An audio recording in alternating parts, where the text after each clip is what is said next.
Hi everyone, एक और new video में आप सभी का स्वागत है। देख सकते हो मेरे पास यहाँ पर अपर्णा का 6 लीटर का जो इलेक्ट्रिक गीज़र होता है वह रिपेयर के लिए आया है। यानी कि इसे मैं कस्टमर के घर से रिपेयर करने के लिए लेकर आया हूँ। अगर आप मेरे चैनल पर नए हो तो चैनल को सब्सक्राइब करके वीडियो को लाइक कर देना और साथ ही में एक प्यारा सा कमेंट करना। वीडियो को लाइक करना ज़रूर। देखिए यहाँ पर इसका डिस्क्रिप्शन दिया है जो कि अपर्णा का है यहाँ पर। तो चलिए फटाफट से इसके जितने भी यहाँ पर पेच है, स्क्रू है, सभी को मैं यहाँ पर खोल लेता हूँ। कस्टमर का कहना था कि जैसे ही इसका स्विच हम ऑन करते हैं पावर प्लग से तो इसमें नल में झंझनाहट से आती है, यानी कि करंट आता है। तो देखते हैं इसके अंदर क्या प्रॉब्लम है क्या नहीं। वहाँ पर मैंने इसे चेक किया।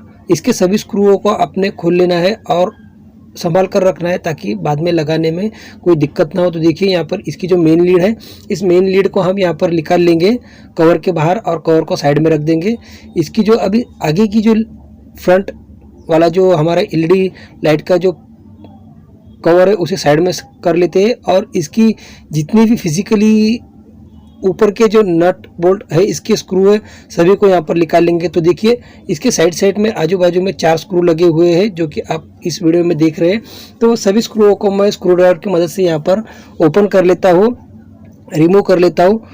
देखिए अगर आपके साथ ऐसी प्रॉब्लम होती है तो आप किसी इलेक्ट्रिशियन से यह काम करवा लीजिएगा। आपको अगर मालूमात नहीं है तो, अगर जानकारी है आपको तो आप कर सकते हो, लेकिन इलेक्ट्रिकल का काम है, डेंजरस है, जान जा सकती है, इसलिए मैं आपको रिकमेंडेड नहीं करूँगा, सलाह नहीं दूंगा घर पर करने की। तो चलिए फ्रेंड्स फटाफट से इसके सभी स्क्रूओं को मैंने यहाँ पर खोल लिया है और इसका ऊपर का जो कवर है उस कवर को यहाँ पर बहुत ही सावधानी पूर्वक निकालना है। अगर आपको इसकी वायरिंग आती है तो बहुत अच्छी बात है, नहीं वायरिंग आती है तो आप इसकी एक फ़ोटो खींच लीजिएगा और फ़ोटो खींच लीजिए तो आपको इसको बाद में फिटिंग करते टाइम आपको हेल्प हो जाएगी, आप परेशान नहीं होंगे। तो चलिए, अगर आपको वायरिंग नहीं आती है तो वायरिंग का वीडियो चैनल पर जाकर देख सकते हो। तो देखिए यहाँ पर इसके जितने भी ये बोल्ट है, नट बोल्ट है, इसको मैं यहाँ पर 4वे के स्पिनर से मदद से खोल देता हूँ। तो मैंने यहाँ पर इसे खोल दिया है फटाफट से। सभी स्क्रूओं को स्टेप बाय स्टेप हम यहाँ पर खोल के अच्छी तरीके से संभाल कर रखेंगे सभी वाइसरों को। तो देखिए यहाँ पर ये खुल चुका है और इसके ऊपर के कवर को यहाँ पर हम इस तरीके से वायर के बाहर निकाल लेंगे और निकालने के बाद में इसे हम यहाँ पर साइड में कर देंगे। साइड में करने के बाद में आपने इसकी जो अंदर की जो ये हंडी है पानी की, वाटर टैंक, उसको हम ड्रम के बाहर निकाल लेते हैं। ड्रम के बाहर निकालने के बाद में इसके हमने जितने भी पेज को ढीला कर लिया था उन सभी पेज को यहाँ पर खोल लेंगे। तो मैंने यहाँ पर सभी को फटाफट से खोल लेना है, तो खोल देता हूँ मैं। अभी मेरे पास ये मल्टीमीटर है तो मल्टीमीटर से मैं आपको इसकी कंटिन्यूटी चेक करके बता देता हूँ। तो चलिए यहाँ पर मल्टीमीटर को मैं बजर की रेंज पर लगा देता हूँ, लेकिन यहाँ पर थोड़ा फॉल्ट हो गया है, मेरे मल्टीमीटर यहाँ पर वर्क नहीं कर रहा है। तो हम अभी यहाँ पर मल्टीमीटर को साइड में रख देते हैं और सीरीज लैम्प की मदद से देखते हैं हम यहाँ पर इसका कॉइल और बॉडी के आसपास कोई शॉर्टिंग तो नहीं है। तो देखिए मैंने सीरीज को यहाँ पर सीरीज के वायर को ले लिया है और सीरीज बोर्ड में इसकी पिन लगा दी है। तो चलिए यहाँ पर हम इसे चेक करते हैं। तो कॉइल के ऊपर हम लगा कर देखते हैं सबसे पहले यहाँ पर। तो देखिए कॉइल बॉडी से हमारे यहाँ पर शॉर्ट बता रहा है और हमने इसका कॉइल के ऊपर भी लगा कर देखा है तो यहाँ पर कॉइल चालू बता रहा है लेकिन ये शॉर्टिंग है। तो चलिए अभी मैं सीरीज बोर्ड से प्लग को आउट कर लेता हूँ और वायर को साइड में कर देता हूँ। इसके जितने भी पेच यहाँ पर है नट बोल्ट के सभी को हम यहाँ पर खोल लेंगे और इसकी जो मेन डायरेक्ट लीड है उसे भी देख लेंगे। तो ये यहाँ पर ओके बता रही है, तो सभी स्क्रूओं को हम फटाफट से खोल लेंगे। मैंने इन्हें ढीला करके रखा है, फिर भी इसे कवर होने के कारण इसे खोल नहीं सका, मैं थोड़ी दिक्कत दे रहा था। तो इसे हम बाहर निकाल के बहुत ही सिंपल तरीके से खोल सकते हैं। तो ये हमें अभी यहाँ पर कोई प्रॉब्लम नहीं बन रही, तो फटाफट से इसे मैं खोल दिया हूँ। देखिए सभी स्क्रूओं को अपने भी इसी तरीके से खोलना है और सभी स्क्रूओं को बाहर निकाल देना है।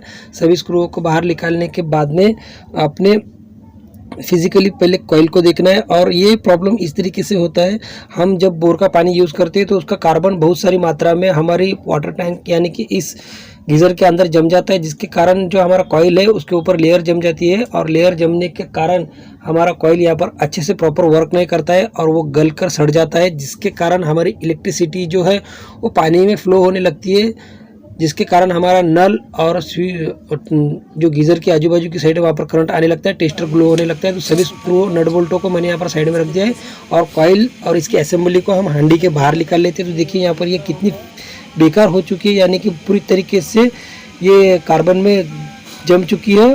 जैसे कि आइस मेल्ट होता है, आइस जम जाता है, उस तरीके से ये जम चुकी है। तो चलिए अब इसे साफ़ कर लेते हैं। तो इसके ऊपर का जितना भी कार्बन है इस तरीके से हम निकाल देंगे। यहाँ पर इसे बहुत सावधानीपूर्वक ठोकना है, नीचे ज़मीन के ऊपर इसे थोड़ी चोट देना है। और देखिए इसके अंदर भी बहुत सारी मात्रा में कार्बन है, तो इससे भी हम नीचे की ओर निकाल लेते हैं। देखिए यहाँ पर इतना कार्बन निकला है। इसके पहले भी हमने इसके अंदर का कार्बन निकाला था, जो कि आपको मैंने वीडियो में बताया नहीं, क्योंकि मैं अकेला ही काम करने वाला हूँ, तो वीडियो बनाने में मुझे थोड़ी दिक्कत होती है। तो देखिए यहाँ पर हमने इसकी जो वाटर टैंक है उसे अच्छे से क्लीन कर लेना है। और क्लीन करने के बाद में इसका जो कॉइल है उस कॉइल को निकाल लेना है। यहाँ पर जैसे कि आप वीडियो में देख सकते हो, देखिए यहाँ पर इसका कॉइल यहाँ पर डैमेज हो चुका है। अभी इसके ऊपर लेयर चढ़ी हुई है बहुत सारी मात्रा में कार्बन की, जिसके कारण आपको यहाँ पर ये दिखाई नहीं दे रहा है। तो इस कॉइल को हम यहाँ से बाहर कर देंगे। देखिए ये कितने बुरी तरीके से यहाँ पर चिपक चुका है और बेकार हो चुका है। देखिए यहाँ पर ये फट चुका है, अभी आपको दिखाई नहीं दे रहा। मैं कॉइल को इस असेंबली से आउट करके आपको बताऊंगा किस तरीके से ये कॉइल सड़ा है, गला है, और किस तरीके से इसका करंट यहाँ से लीकेज हो रहा है और नल में हमारे करंट आ रहा है। तो चलिए यहाँ पर इसको मैं थोड़ा सफ़ा कर लेता हूँ, ताकि इसका जो होल है उस होल में से ये कॉइल आसानी से बाहर आ जाए। क्योंकि अभी ये यहाँ पर इतनी कार्बन से फंसी हुई है, तो इसके असेंबली जो है, असेंबली के बाहर ये कॉइल नहीं निकलेंगी। तो चलिए फटाफट से इस कॉइल को यहाँ से मैं असेंबली से बाहर कर देता हूँ। तो असेंबली से बाहर करने के लिए इसे थोड़ा बहुत हम यहाँ पर साफ़ कर लेंगे, यानी कि क्लीन कर लेंगे इसकी जो वाटर असेंबली है जिसमें कॉइल फंसा हुआ है। तो चलिए यहाँ पर इतना सफ़ा करने के बाद में इसकी असेंबली के जो नट बोल्ट होते हैं, 3 10 नंबर के या 11 नंबर के नट बोल्ट होते हैं, उसको हम यहाँ पर स्पिनर की मदद से खोल लेंगे। तो देखिए यहाँ पर इतना साफ़ करने के बाद में मैं इसे खोल दे रहा हूँ, फिर भी इसके ऊपर बहुत सारी मात्रा में कार्बन है। तो देखिए फटाफट से मैंने यहाँ पर इसे खोल दिया है। और ये देखिए इसका कॉइल यू शेप में ये कॉइल है। देखिए ये कॉइल कितना यहाँ पर फट चुका है। देखिए यहाँ पर साफ़ सफाई में कुछ ज़्यादा ही डैमेज हो गया है, और इसके साफ़ करने के बाद में भी इसके ऊपर इतनी सारी लेयर है जो कि जम चुकी है। तो चलिए इसे हम यहाँ पर रिप्लेस कर लेंगे। तो हैंडी को ले लेते हैं और इसकी जो वाटर टैंक है उसमें इसे फंसा देते हैं। फंसाने के बाद में इसको अच्छे से एडजस्ट कर लेंगे। एडजस्ट करने के बाद में यहाँ पर हम इसकी जो असेंबली है जिसमें कॉइल लगता है उसको यहाँ पर हमारे जो टैंक की पोजीशन है, इनलेट आउटलेट वाल की, उस पोजीशन में रखकर इसे अच्छे से नट बोल्ट की मदद से फिक्स कर देंगे, यानी कि टाइट कर देंगे, ताकि कोई भी यहाँ पर वाटर लीकेज की प्रॉब्लम ना बने। और देखिए ये कॉइल यहाँ पर इतना गल चुका है, जगह जगह पर से फट चुका है। दोबारा मैं आपको बता रहा हूँ, ऐसा अगर कॉइल आता है आपके पास तो आपने कॉइल निकालना बहुत ही मुश्किल हो जाता है। लेकिन मैंने यहाँ पर साफ़ करके कॉइल को निकाल लिया है। अब इस कॉइल को हम फेंक देंगे और इसकी जगह पर हम दूसरा अच्छे कंपनी का कॉइल डाल देंगे, जो कि यहाँ पर ये 6 इंच या 7 इंच का कॉइल है। अब अगर आपके जो भी इलेक्ट्रिक की शॉप है वहाँ पर जाओगे तो बड़ी आसानी से आपको मिल जाएंगी। तो देखिए मैंने कॉइल यहाँ पर वेस्टर्न कंपनी का परचेस कर लेकर आया हूँ, और इसके अंदर इस तरीके से इसे डाल देना है जैसे कि मैं डाल रहा हूँ। तो देखिए बहुत ही आसानी से यहाँ पर ये कॉइल लग जाता है, क्योंकि ये न्यू कॉइल है, बहुत ही आसानी से सेट हो जाता है। इसे लगाने से पहले आपने इसकी रबर की जो सील है वो बहुत ही सावधानीपूर्वक लगाना है, वरना वो यहाँ पर फट जाती है। तो मैंने उसे पहले ही लगा दिया है कॉइल से निकाल कर। तो देखिए अब इसकी जो वायरिंग है उस वायरिंग को आपने आसानी से निकाल लेना है, जैसे कि मैंने पिछले शुरुआत में आपको बताया था। एक फ़ोटो खींच लीजिएगा, आपने फ़ोटो खींच रखा है तो बहुत ही आसानी से आप इसकी वायरिंग कर सकते हो। देखिए 2 ही वायर हमने इसमें आपस में मर्ज हो चुके थे, तो कॉइल के हमने वायर निकाल कर रखे थे। जैसे हमने कॉइल के ऊपर के वायर निकाले उसी तरीके से वायर कॉइल के ऊपर यहाँ पर कनेक्ट कर देना है और अच्छे से कस लेना है, ताकि कोई भी यहाँ पर लूजिंग ना रहे, कोई लूज कनेक्शन ना रहे, क्योंकि ये 2000 वाट का कॉइल है। अगर लूजिंग स्पार्किंग रहती है तो इसके अंदर की वायरिंग जल जाती है और आपका पावर प्लग है वो भी यहाँ पर बेकार हो जाएगा। तो इस सबसे बचने के लिए आपने इसमें बहुत ही अच्छे तरीके से टाइट कनेक्शन करना है। इसका थर्मोस्टेट भी लगा देना है।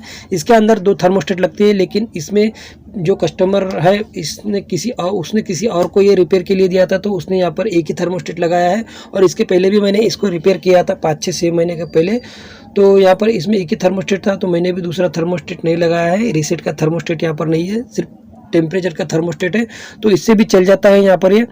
तो उस भाई ने उसका थर्मोस्टेट नया नहीं लगाया है, तो मैंने भी यहाँ पर नहीं लगाया, क्योंकि हमारा काम चल जाता है एक ही थर्मोस्टेट से। क्योंकि थर्मोस्टेट जो सेंस करने का होता है ये टेम्परेचर का ही होता है, रीसेट का तो हमारा जो कट ऑफ होता है उसके लिए रीसेट का होता है। तो रीसेट का थर्मोस्टेट हम यहाँ पर नहीं लगाने वाले हैं। जैसा पिछले बारी में था उसी तरीके से हमने वहाँ पर फिक्स कर देना है। इस बारी में भी हम उसी तरीके से फिक्स कर लेंगे। तो इसके सभी जो साइड है, सभी साइड के नट बोल्ट आपने जैसे निकाला था उसी तरीके से यहाँ पर इसे फिक्स कर देना है।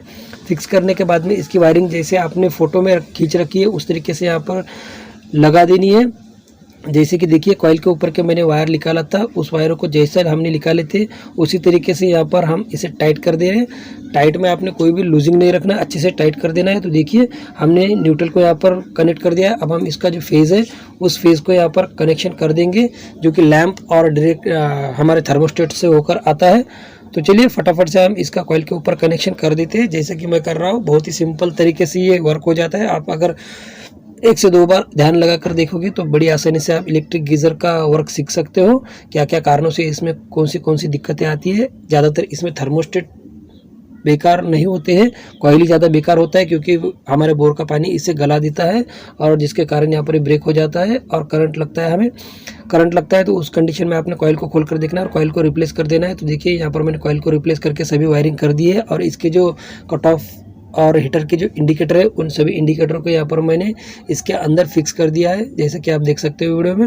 अब यहाँ पर मैं इसके कवर को लगा देता हूँ, जो कि मैंने यहाँ पर इसके कवर को लगा दिया है कुछ इस तरीके से।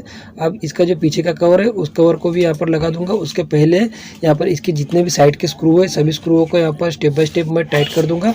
तो सभी स्क्रूओं को मैंने यहाँ पर टाइट कर दिया है। अब इसके ऊपर का जो स्क्रू है या उसके ऊपर का जो कवर है उन कवर को हम यहाँ पर अच्छे से फिक्स कर देंगे। तो देखिए मैंने दोनों कवर को यहाँ पर फिक्स कर दिया है और नीचे का जो कवर है उसके अंदर से ये पावर की लीड आती है और आउट का जो हमारा आउटलेट का जो पानी का पाइप होता है उस पाइप को इसमें से कवर में से ले लेना है। लेने के बाद में यहाँ पर इस तरीके से वायर को खींच लेना है और यहाँ पर दोनों कवरों को अच्छे से फिक्स करके चारों स्क्रूओं की मदद से यहाँ पर टाइट कर देना है, ताकि यहाँ पर कोई भी लूजिंग ना रहे।